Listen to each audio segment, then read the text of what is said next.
Okay. Private law ya ikhwani wa akhawati. Punta na tayo sa kanun al-khas. Ang private law is the body of legal rules. Majmu'a al-qawaid al-kanuniyya that governs relationship alaqat between natural person, ashkhas at ashkhas tabi'iyyin or juridical persons, ashkhas ma'nawiyin, or between them and the state, ad-dawla ila akhir. Dito ya ikhwani wa akhawati, kayo na magbasa na, barakallahu fikum. Ang al-kanun al-khas, ang batas pribado, ang private law, ay tumutukoy sa mga alituntunin na nag-aayos ng ugnayan sa pagitan ng mga pribadong tao, natural o juridical person, o sa pagitan nila at ng estado kung ang estado ay kumikilos bilang isang ordinaryong tao at hindi bilang may hawak na kapangyarihan, soberanya at otoridad. Katangian. Anong katangian niya? Hindi sakop ng batas pribado ang maugnayan na may kinalaman sa kapangyarihan ng Estado bilang pamahalaan. Sakop lamang nito ang maugnayan kung saan ang Estado ay kumikilos gaya ng isang pribadong individual. Ano ang halimbawa natin dyan, ya ikhwani wa akhawati?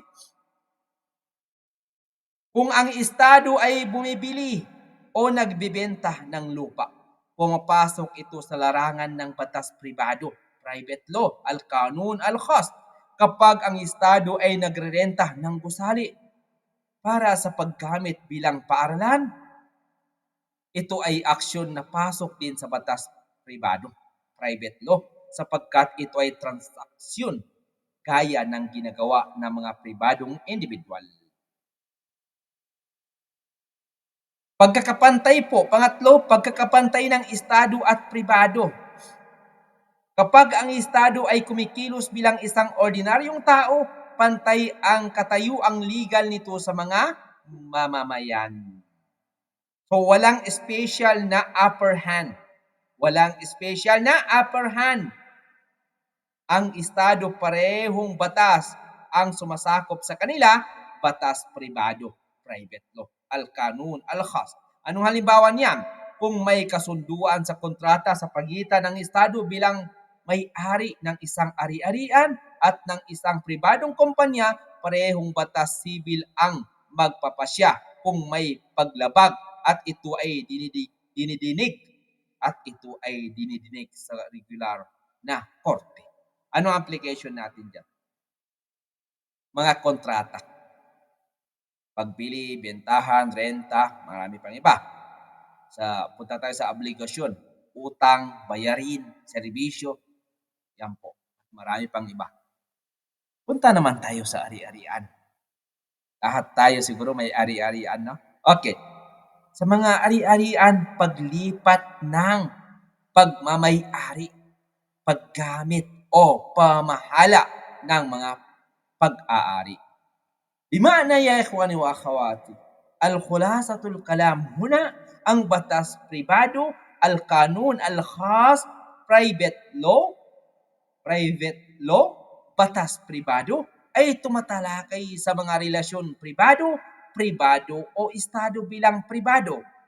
Hindi nito saklaw ang kapangyarihan ng estado bilang soberano or bilang soberano. Ang mga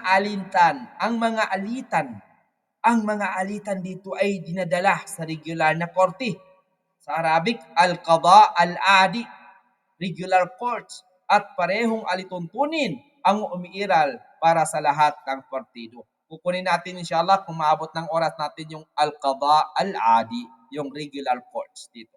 So, bimana ya ikhwani wa akhawati, yan po yung al-kanun al-khas. So, kukunin natin ang alaqat, no?